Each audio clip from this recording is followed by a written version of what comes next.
How could you be so selfish? My father shouted, his face reddening as he paced across the living room of their vacation home in Bear Lake. Your sister needs that money for her new business venture. You have more than enough. Stunned into silence, I stood there, my hands still clutching the property tax bill that had just ambushed me. A casual Sunday dinner had transformed into a questioning session about why I was no longer contributing effectively. My name is Louise Walsh, and at 33 I've built a successful career as a self-taught day trader. I wasn't born into money. Everything I've earned through countless sleepless nights studying market patterns and making calculated risks. For the past 5 years, I'd been quietly paying the property taxes on my parents' vacation home, covering my younger sister Megan's car payments, and funding family vacations without complaint. It was my way of giving back to the family that raised me. Or so I thought. Dad, I've been paying for everything for years, I finally managed. My voice steadier than I felt. I am responsible for the property taxes, Megan's business trips, and Mom's unpaid medical bills. I've never asked for anything in return. But I can't keep doing this forever. My mother sat silently on the couch, her eyes fixed on her hands folded in her lap. She wouldn't look at me. And that hurt more than my father's shouting. We gave you everything growing up, Dad continued, ignoring my words entirely. And now that we need you, you're abandoning us? Isn't your sister striving to establish herself? That's when I noticed the envelope on the coffee table, partially hidden under a magazine. The corner of an official-looking document peeked out, and I could make out the words Trust Fund and Megan Walsh in bold lettering. My stomach dropped. I reached for the envelope before my father could stop me. Louise, that's private, he snapped, but it was too late. I was already scanning the document, my hands trembling as the truth revealed itself in cold, legal language. My father had created a substantial trust fund for Megan. Only Megan.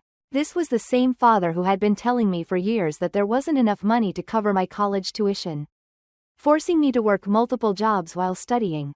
This is the same father who now expects me to financially support their opulent lifestyle, all the while secretly ensuring my sister's future.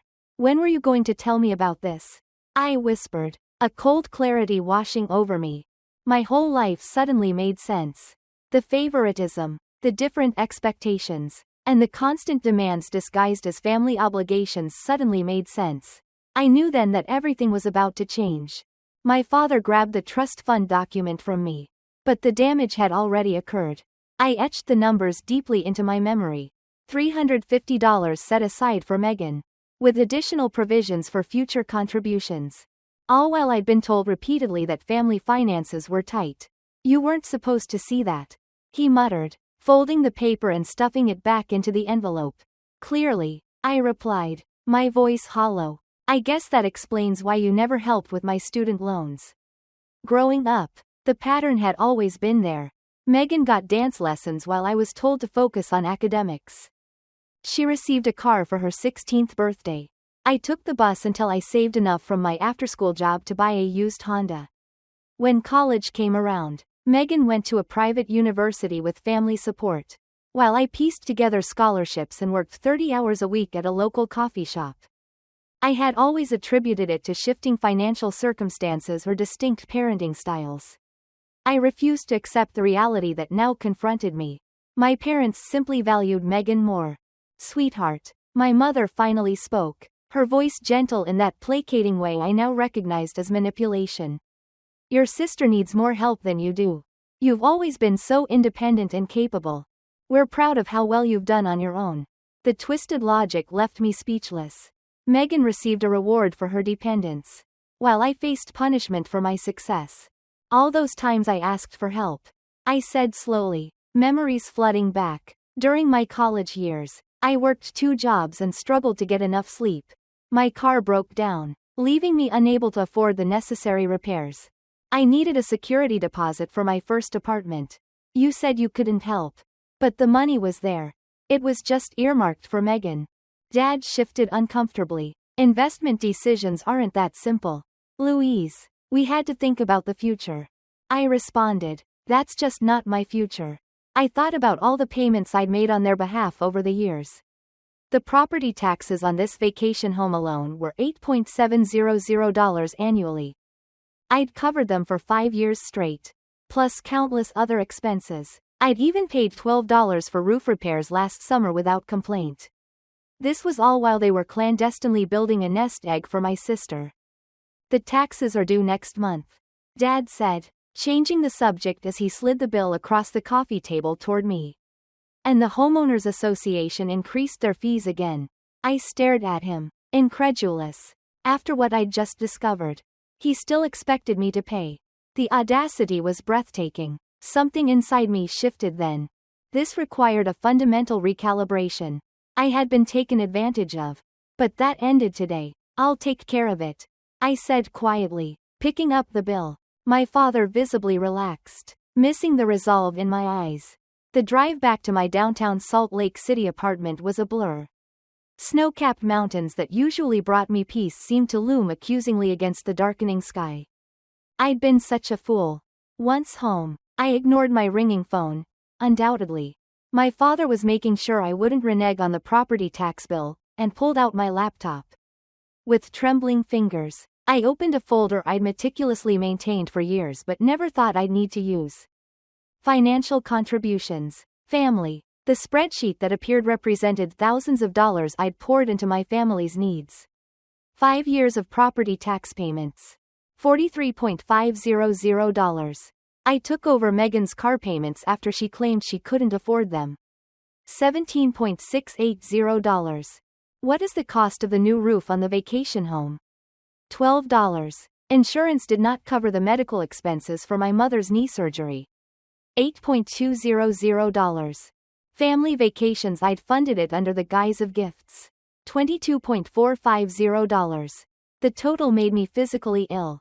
The amount totaled $103,830 over a 5-year span. All this occurred while my parents covertly transferred funds into a trust fund for my sister. I scrolled through the digital copies of checks, transfer receipts, and text messages thanking me for my generosity. Each one now felt like evidence of my own naivety. My phone pinged with a text from Megan. Dad says you're being difficult about the taxes. Don't be selfish, Louise. I laughed bitterly. Of course she would take their side. Why wouldn't she? She had been the beneficiary of their favoritism her entire life. Another text message arrived from my father. We're counting on you for those taxes. Don't let us down. No, thank you. No acknowledgement of what I'd already contributed. I had the expectation that I would continue to finance their lifestyle while they were building my sister's future. The next morning I called in sick to my home office and drove to see Joseph Klein, the financial advisor who had me build my investment portfolio after I started making serious money 3 years ago. Joseph commented, "This is quite a list," as he reviewed my spreadsheet of family contributions. His eyes widened at the total. And you've never asked for repayment? They're family, I said simply. I wanted to help. Joseph removed his glasses and fixed me with a serious look. Louise, your generosity is admirable, but this is unsustainable. You're hindering your own financial future while enabling dependents. This isn't healthy for any of you. I know that now, I said quietly. I just discovered they've created a substantial trust fund for my sister while letting me shoulder all these expenses.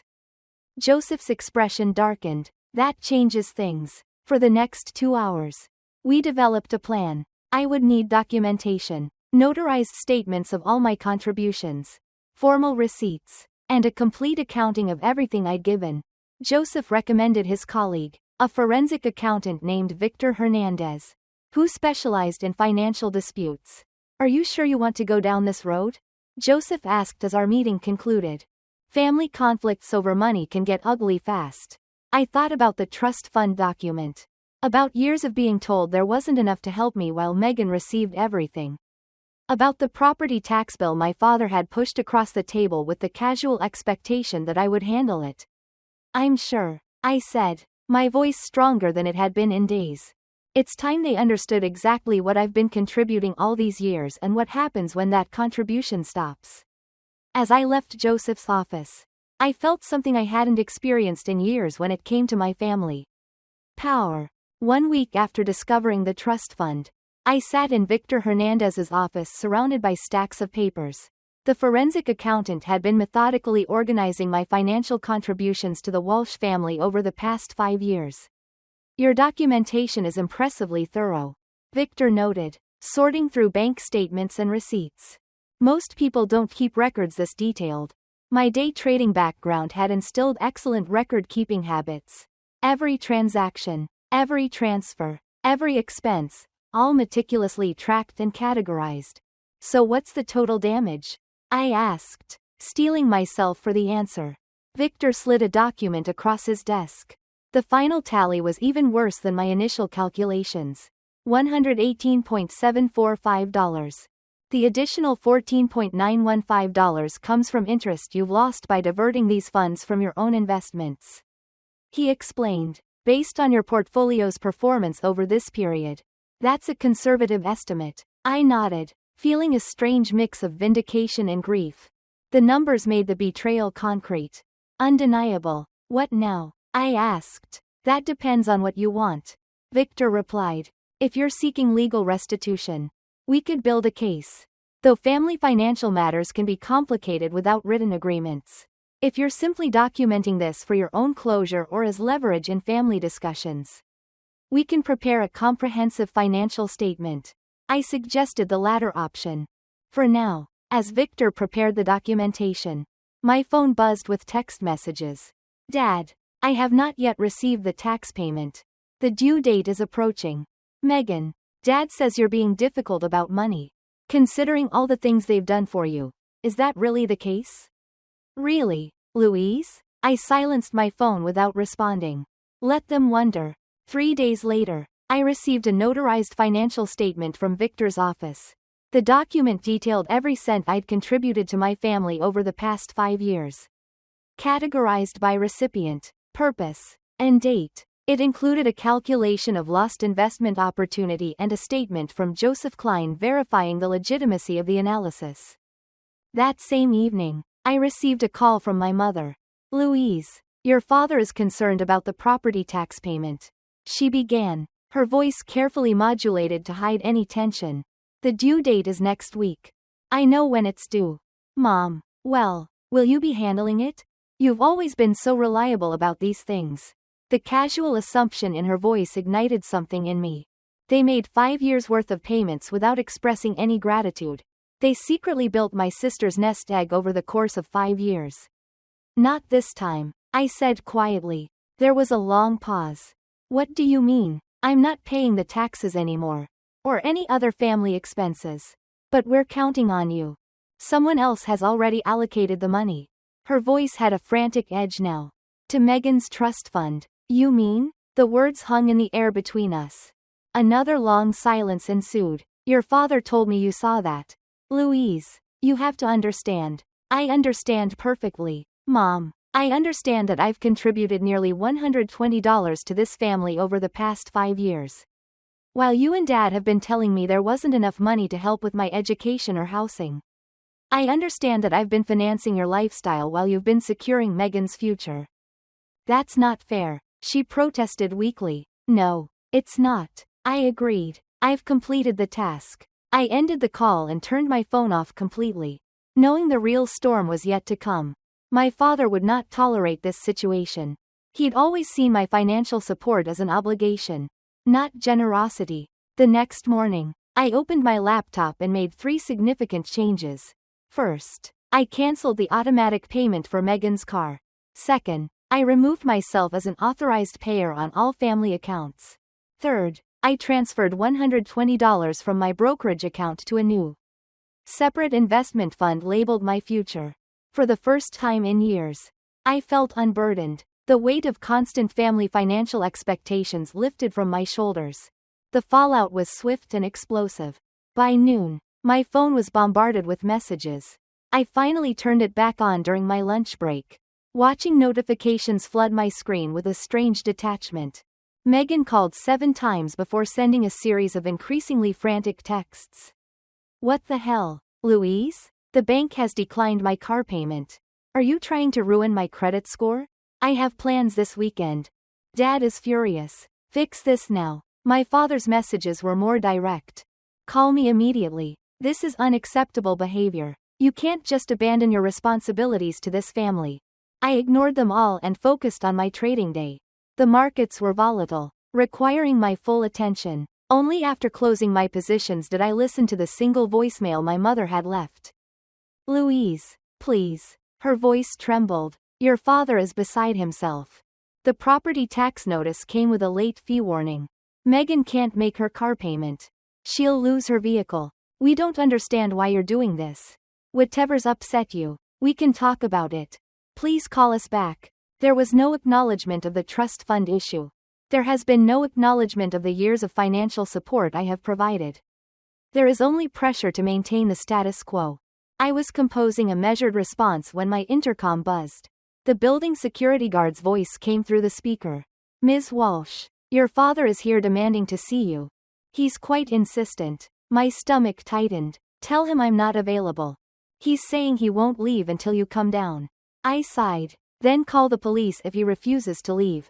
Very well, ma'am. 20 minutes later, I received a text from an unknown number. My cousin Thomas. Just saw Uncle Greg being escorted from your building by security. What's going on? Are you okay? I hadn't spoken to Thomas in months. I texted back. I'm fine. There was a family financial disagreement. His response surprised me. About time you stood up to them. The way they've treated you versus Megan has been wrong for years. I stared at my phone. I'd always assumed no one else in the family noticed the disparity. The validation from Thomas was unexpected and deeply affirming. My doorbell rang at 7 p.m. I checked the peephole to see Megan standing there. Arms crossed, foot tapping impatiently. I opened the door but blocked the entrance.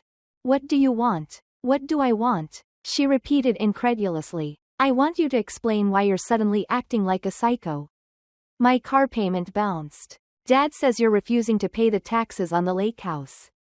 Correct, I said calmly. Why? What's your problem? The problem is that I've contributed almost $120 to this family over the last 5 years while Dad has been secretly funding a trust for you. Megan's expression flickered. Her expression alternated between surprise, guilt, and defensive anger. That's different, she insisted. This trust is for my future. I need that security. And I don't? You've always been the smart one, she said, as if that explained everything. You've got your fancy trading career. I'm still trying to find my path. At 31, Megan, can I cover your car payments and finance your family's vacations? She flushed. You've never complained before, because I didn't know I was being manipulated. I didn't know that while I was draining my accounts to help the family, Dad was funneling money into your trust fund. It's not that much money. She mumbled. $350 is a significant amount. Her eyes widened. How do you know the exact? I saw the document. A beat of silence passed between us. Then remarkably, Megan tried a different tack. Her expression softened as she reached for my arm. Look, Louise, I understand you're upset, but we're family. We need your help. Dad says without the tax payment, they might lose the lake house. I stepped back, breaking her contact. That's not my problem anymore. You'd let them lose the vacation home? Where did we spend our summers? How can you be so cold? I looked at my sister. I gave her a serious glance. And she saw the entitlement that had been cultivated throughout her life. She genuinely couldn't comprehend why I would stop financially supporting the family. They have options, I said. They could use some of your trust fund. Megan's face hardened. That's not fair. I smiled sadly. No, Megan, nothing about this has been fair. I closed the door gently but firmly in her face. 2 weeks passed. The deadline for property taxes has passed. I maintained radio silence with my parents and Megan, focusing instead on my work and my own financial planning. Joseph had helped me restructure my investment portfolio now that I wasn't hemorrhaging money to my family. The difference was substantial. I could significantly increase my retirement contributions and even consider buying a small vacation property of my own. An email from Uncle Pete, my father's brother, shattered my newfound peace. Louise, what's going on with Greg in the lake house? He's asking me for a $10 loan to cover property taxes and penalties. You mentioned that you were no longer willing to assist the family. This doesn't sound like you. I sat staring at the screen, a bitter laugh escaping my lips. So my father was approaching other family members for money rather than touching Megan's sacred trust fund. I carefully composed a reply, attaching a PDF summary of my financial contributions to the family over the past 5 years, along with a brief explanation of the trust fund situation. Uncle Pete's response came within an hour. Holy hell, Louise. I had no idea. No one did. Greg's been telling everyone how he's struggling to help both his daughters equally. This changes things. The next day, my cousin Thomas called. Louise, there's something you should know, he said, his voice urgent. There's a family meeting happening at your parents' house this weekend. Uncle Greg called it to discuss Louise's abandonment of the family. He's trying to rally everyone against you. My stomach tightened. Thanks for telling me. There's more, Thomas continued. I overheard my dad talking to your father. Apparently, they're planning to guilt you into not just resuming payments but covering all the late fees and penalties too. They are framing it as if you are intentionally harming the family legacy. The audacity was breathtaking. Are you going to this meeting? I asked. Yes, and so are you, Thomas said firmly. You must rectify the situation. I'll back you up, I agreed, though anxiety churned in my stomach. Confronting my father with the extended family present would be challenging but perhaps necessary. When Saturday arrived, I dressed carefully in a professional black pantsuit that always gave me confidence during tough negotiations. I drove to my parents' house with the complete financial documentation from Victor, including the notarized statements and calculations of lost investment opportunity. The living room fell silent when I walked in. My father stood by the fireplace, clearly in mid-speech. Aunts, uncles, and cousins sat around the room, their expressions a mix of confusion and concern. Megan sat beside our mother on the sofa, both looking uncomfortable. Louise, my father recovered quickly. I'm glad you decided to join us. We were just discussing the family vacation home situation, I replied evenly, placing my briefcase on the coffee table. And I'm sure you provided everyone with all the relevant financial information. His eyes narrowed. We're discussing your refusal to meet family obligations. Interesting. I opened my briefcase. My 5-year financial records reveal that I have already fulfilled over $118 in family obligations. The money, which was ostensibly not available to support my education or housing, was somehow allocated to Megan's trust fund. A ripple of murmurs spread through the room. My Aunt Catherine, always direct, spoke up. What trust fund? I looked at my father, giving him the opportunity to answer. When he remained silent, I passed copies of the summary document to everyone in the room. For the past 5 years, I've paid the property taxes on the lake house, covered Megan's car payments, funded family vacations, and more. My contributions have amounted to almost $120. During this same period, my parents established a $350 trust fund exclusively for my sister. The room erupted in overlapping voices. My father's face flushed deep red. These are private family matters, he thundered. Exactly, Uncle Pete interjected, standing up. Family matters. And in this family we should treat our children equally. I hadn't expected this level of support. As the room divided into heated discussions, my father's gaze locked with mine. In his eyes, I saw something I'd never witnessed before. Fear. He was afraid of being exposed to others. His carefully constructed narrative is on the verge of unraveling. Behind that fear, there was something even more unexpected. Respect. The family meeting ended with my father storming out and my mother tearfully following him. Megan sat frozen on the couch, avoiding eye contact with everyone. The rest of the family lingered, processing the revelations. I had no idea it was this bad, Aunt Catherine said, studying the financial documentation. Greg always portrayed you as the successful one who didn't need help. Uncle Pete shook his head. This isn't right. The lake house has been part of our extended family memories for years. If you've been paying those taxes all this time, you should have some ownership stake. I hadn't considered this angle. Despite my significant financial investment, my parents solely held the title to the vacation property. I don't want the house, I explained. I just want them to recognize the unfairness of the situation. Thomas placed a hand on my shoulder. Recognition isn't enough. Louise, there should be consequences. 3 days after the family meeting, my phone lit up with a text from my father. There was no apology or acknowledgement of any wrongdoing. The response was limited to just 4 terse words. The property taxes are due. I stared at the message, incredulous at his audacity. Even after revealing everything, he continued to treat me like his personal ATM. That evening, I received an unexpected call from my mother. Louise. Her voice was hesitant. Your father isn't handling this well. The lake house means everything to him. I inquired about the importance of treating his daughters equally. Her silence was telling. Mom, I've contributed nearly $120 to this family. Dad created a $350 trust fund for Megan without ever offering me similar support. The disparity is glaring. I know, she admitted quietly. I've always known it wasn't right. But your father makes the financial decisions.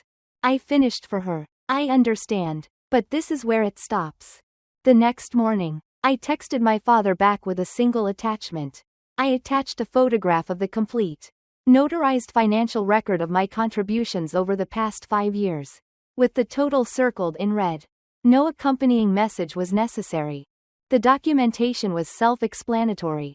An hour after sending the photo, my phone rang. I expected my father's angry voice but instead heard Megan's. Louise? She sounded shaken. Dad just showed me all the documentation you sent. Is it really that much? Over $118? Yes, it is. I confirmed. Every penny was documented and verified by a forensic accountant. There was a long pause. I had no idea, she said finally. Dad always told me you were helping a little here and there because you had extra money. He never said you were covering major expenses while he was building my trust fund. Her voice cracked at the last word. For the first time, I heard genuine remorse from my sister. Louise, I don't know what to say. I feel terrible. It's not entirely your fault. I conceded. Dad created the situation, but I benefited from it, she said. And I never questioned it. I just assumed I deserved the help. Another long pause followed. Then Megan surprised me. I'm going to fix this, she declared. It's not right. Before I could ask what she meant, she hung up. The next day, I received formal documentation from my father's attorney. The property taxes on the lake house had been paid in full, along with a legally binding amendment to the ownership. I now owned a 25% stake in the property. Attached was a note from the lawyer explaining that Megan had insisted on using funds from her trust to cover the taxes and legal fees for the ownership transfer. My phone buzzed with a text from my father. This wasn't necessary. Family helps family. I didn't respond. His message revealed that he still didn't understand, or refused to acknowledge, the fundamental unfairness of his actions. Minutes later, another text arrived. This one is from my mother. Your father is struggling with this. But I want you to know I'm proud of you for standing up for yourself. I should have done the same years ago. That evening, Megan called again. I've asked Dad to split the trust fund equally between us, she said. He refused at first, but Uncle Pete and Aunt Catherine backed me up. He's meeting with his financial advisor tomorrow to make the arrangements. I experienced a sense of relief. Not from the money itself, but from the significance it held. Acknowledgement, fairness, respect. Thank you, Megan, I said sincerely. No, she replied. Thank you. You have finally forced us to confront the truth.